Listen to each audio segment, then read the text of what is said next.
हम गुंजन चौधरी मैथिली गुंजन चैनल पर समस्त मिथिलावासी के प्रणाम करै छी। आइ हम एकटा सोहर गीत लऽ कऽ उपस्थित छी।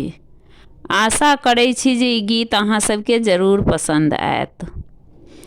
चैत मास नवमी तिथि सोम दिन सुदिन भेल रे ललना रे दीना दोपहरिया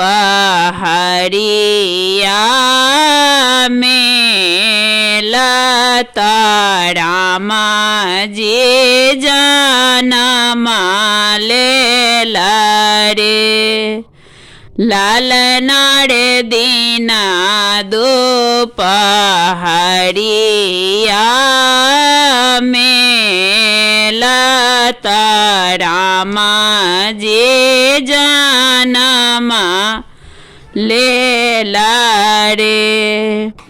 अवधा में बाजे बधैया के दशरथ मगन भेल रे ललना रे कौशल्या जी गोदिया खेलावत मना हर सीता भेल रे ललना रे कौशल्या जी गोदिया खेलावत मना हर सीता भेल रे। सखी सब मंगल गावत जिया होला सबत रे लालना रे चहो दिस नौबती बाजत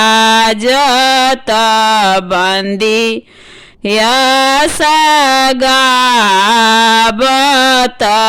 रे लालना रे चहो दिस नौबती बाजत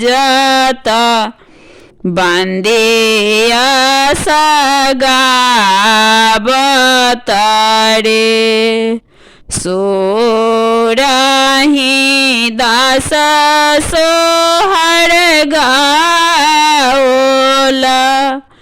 गावी का सुनाओला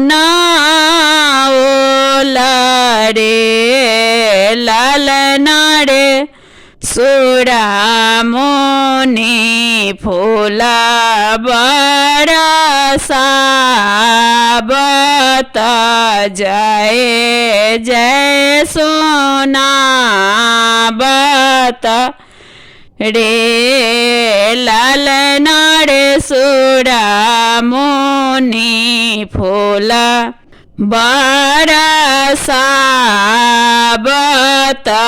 जय जय सुनावत रे।